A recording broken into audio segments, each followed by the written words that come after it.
I booked Sony's, Warner Brothers, professional athletes, actresses, red carpets, BET, all these different major, Pizza Hut. I always name, the companies, but it's a representation of a part of my brand foundation.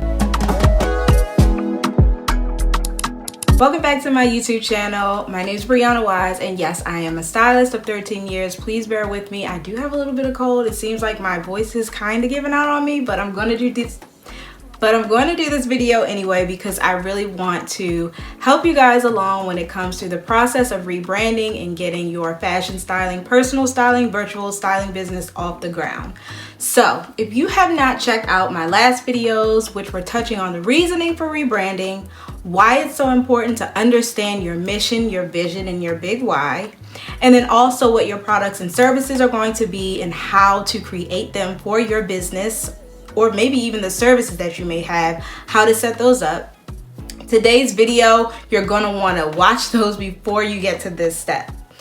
In today's video, we are gonna be talking about the branding and the foundation of your business and why it's so important to have that intact before you do any type of marketing.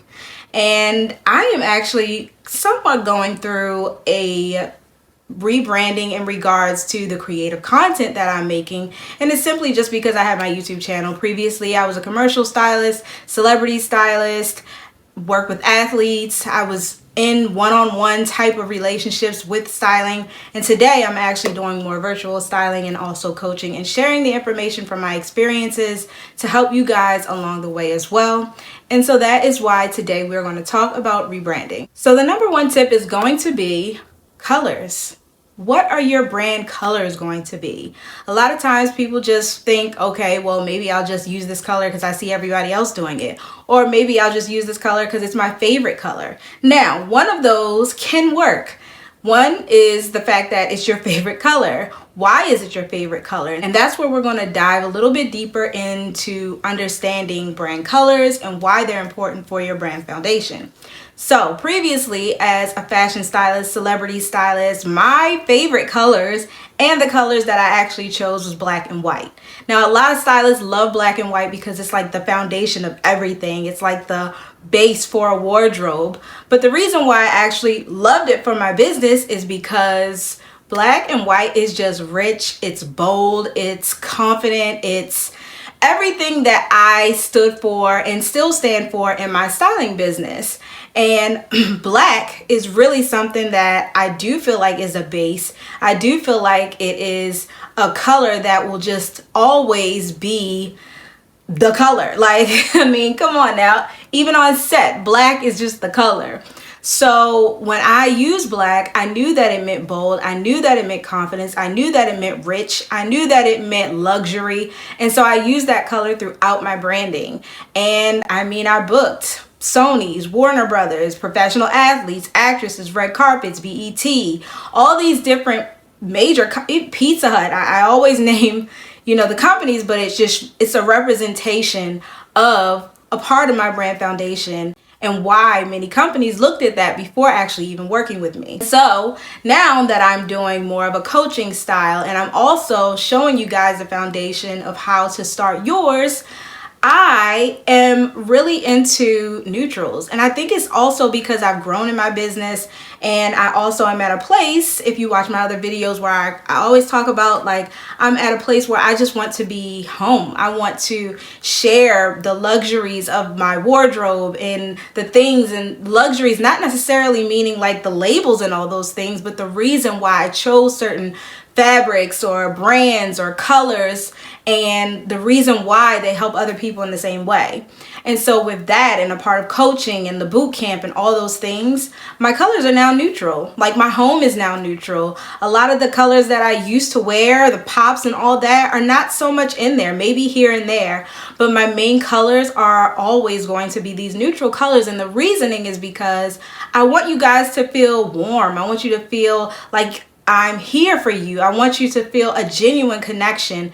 And that is what creams and neutral colors really represent. And so here's a chart where you can actually see these colors. And I'll also provide a link down below so that you can also look and do some research on your favorite colors. Now, I will suggest that when you are determining your brand colors, have one base color and then one or two other colors that offset it. So I'll show you, for example, my grid. My grid on social media or any of my platforms, there's one main color. And then the other color is going to be black. And then I also use subtle colors of grays and dark grays and then soft grays as well. And so those are my three colors that I constantly, consistently use. So really just think about the types of colors that you want to use and what that represents to you, and what do you want your perfect client or ideal customer to see and feel when they see these colors on your website, when they see them on your social media handle, when they just see them. What do you want them to feel when they see you? Okay, the next step or tip is going to be the fonts.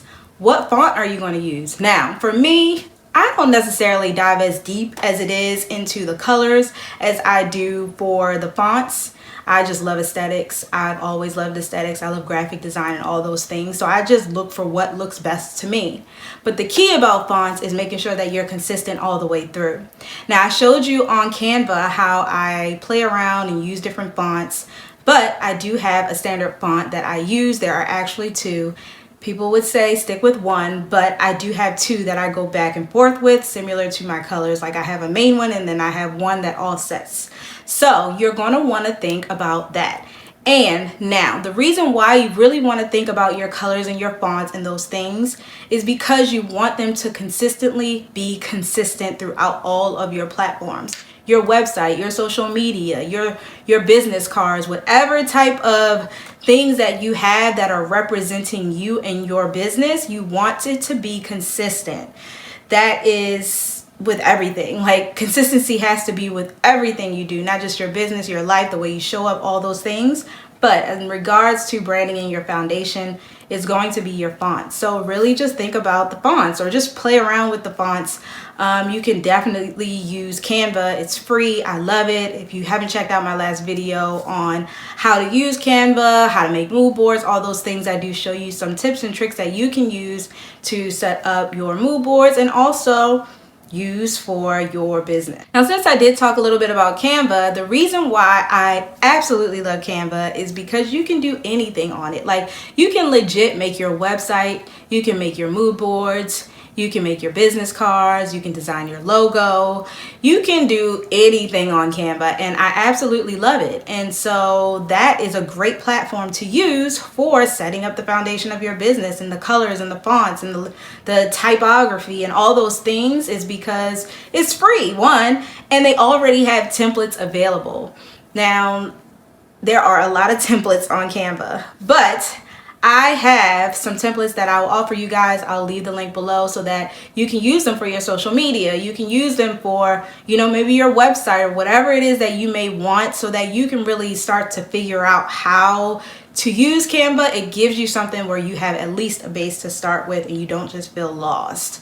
So I will provide a link for you below in regards to different templates that you can use for Canva to get you started. Now, if you are really not feeling a graphic design or anything like that, there are great websites that you can also use that help you tremendously and at little cost.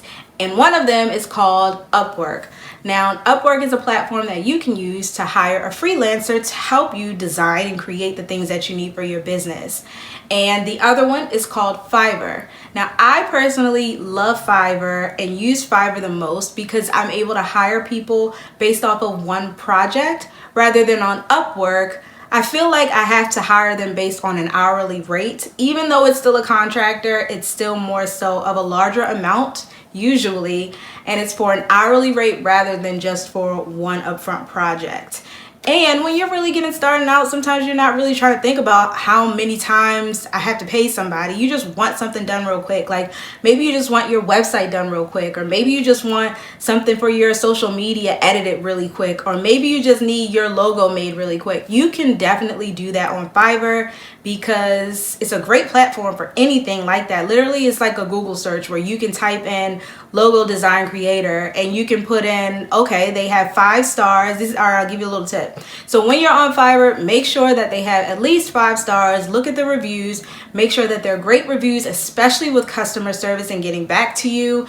Like if you ever had any questions or just the conversation and the tone, look for that in your reviews. And also look at their work. They'll definitely show you, their past work before you even hire them and book them. And then you can also base it according to your budget and what you have that you can offer in order to get your project completed. And this phase is actually going to be called the creating phase, because you're really going to need to create digital content for people to see. As a stylist, no matter if you're a fashion stylist, personal stylist, commercial stylist, brand stylist, you're going to want to have some type of digital content to show your creative aesthetic, and that is what people are looking for.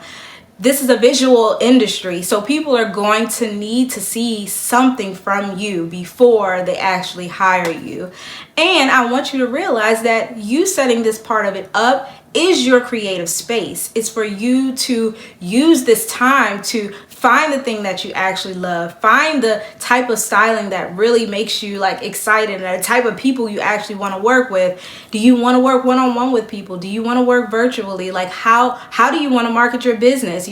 All of these things, this creative process is really for you. It's for you so that you can understand your business, understand how you can succeed, the longevity of your business, and it's for you to just have some fun. Like, it ain't all business. Like, let's have fun with this. Let's style. Like, we love fashion for a reason. We out here, we just try to look good, help other people look good. So really use this creative time and space to do that. Like, reach out to some people, even if it's friends or family right now. Maybe they're not paying you, but they're helping you towards your goal by allowing you to use them as a canvas. Like, use this time to just be creative and have fun. Okay, so the next part in regards to setting up the brand foundation for your business tip is going to be photos. Photos of you, photos of whoever your perfect ideal client would be. You want to start shooting and producing and creating content for yourself.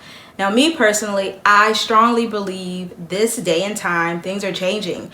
People want a personal connection to someone before they actually hire them. And in this industry, if you're looking to be a celebrity stylist, work with brands, work with all these type of productions, relationships are key. So showing who you are along with your work is going to be essential and key for you to succeed. And so having headshots done is a great way to at least get your face out there so people recognize you as a stylist. And also getting some content in regards to full body shots of you, headshots of you, maybe you working behind the scenes shots, and then also your ideal client. For example, when I was styling professional athletes, at the time there was an NBA draft, I put together a ton of different photo shoots based off personal clients as well as guys who are just athletically fit. And I put these shoots together in order to create a deck and pitch it to different managers, different agents, and that allowed them to see the type of styling that I was capable of. So think about, my voice is going out. So think about who your perfect ideal client is going to be before you start reaching out to different models. Or maybe you even have a friend who is a similar look to your ideal client. Make sure you keep that in mind before you start reaching out. And even in regards to photography or makeup artists and things of that nature, you're going to want to also look at their aesthetic and make sure it aligns with yours. So for example, does a photographer normally shoot athletic shots? Do they shoot portfolio shots? Like sometimes I'll see photographers and I'm like, they shoot photos in a club. They're not shooting regular, editorial shots. So really look and research the type of photographers that you're going to be working with to, one, create your aesthetic, which eventually should lead to you using for your website, use for your social media handle, use for your overall brand. So really, think about the type of person that you're going to hire for bringing that to life, because it's in your head and you need a good team, people to help you bring that to life. Now, say you don't have a photographer. What do we have in our hands 24/7, almost 24/7? Our phones. Our phones are amazing cameras. Like, use your camera. Like, I remember I didn't really use my phone for a camera at all, and I'm like, why not? This is one of the best cameras. Even in regards to a regular Sony, I do have a Sony camera as well. Like, use your phone. Your phone is a good tool to just start with. And a lot of people still use their phone and don't even have a camera. So just start. And that's, again, what I really want you to understand is I want you to just start. Just please start. Okay, the next tip is actually going to be something that will help you tie all of these things together. And that is called a brand guide. So what is a brand guide? A brand guide is essentially a tool that you can use to help you stay organized, and once you bring other people on board, it helps you with that as well. But a brand guide is a guide. It's a guide for your brand. It has your colors, it has your fonts, it has your logo, it has all those things inside so that when you need to reference anything regarding your business in that matter, you'll always have that. So for example, let's just say, because examples help me explain things a little bit better. Let's just say you hired on a social media person and they have no idea what your brand stands for. When we talked about your mission and your vision in our previous video, that's on there. When we talk about your font and your colors, that's on your brand guide. When we talk about your logo, that's on your brand guide. When we talk about who your perfect ideal client is going to be, that's going to be on your brand guide. Everything is going to be on your brand guide for your reference to stay on track, and also for anybody that comes in contact with you to help you build your brand. Is going to help you keep them all on track as well. So a brand guide is something that actually is also on Canva. And I'm also going to provide you with a brand guide below so that once you're ready to start plugging and playing and starting to really think about what the brand foundation for your business is going to look like, you can definitely put that on there. And so I actually want to show you just a few brand guides that are from some fashion brands that you may know of. Of course, I'm definitely sure you know of some of these brand guides, but I just want to give you an example so that you can get an idea of the fonts, the colors, the photos, and all the things that are going to go in your brand guide and how you can actually use them across all of your platforms. Because once you're able to actually see what a brand guide looks like, it's going to tie all this information in for you.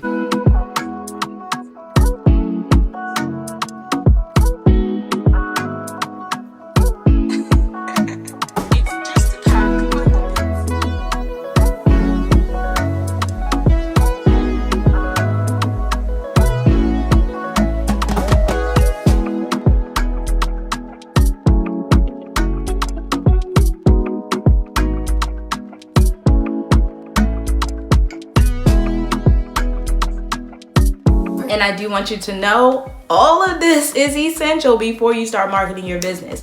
And I get a lot of students that just are like, I just need some clients. And I'm like, it actually starts way before you actually start getting clients. Like it actually, I don't want to say it, getting clients starts way before you do any marketing. Like it starts with all the steps that we talked about before. And so that's why I really wanted to break this series down for you so that you can understand that it's not just like, okay, I did a photo or I took a video of me dressing someone and this is it. Like, okay, you can get something going, but if you really want to set this up as something that's going to be a career for you, you have to have certain elements and things in place for you to succeed. And even though these are not every single step that you should take, these will be the steps that will at least get you started. And so I really hope that this video helped you. Make sure that you check out my last video in this series. We'll actually start from the beginning from the series so you can really understand what the brand foundation really is all about and how to start a successful fashion styling business, wardrobe styling business, virtual styling business, brand styling business, so that you can just get started. I love you guys, and I will see you in the next video. Bye.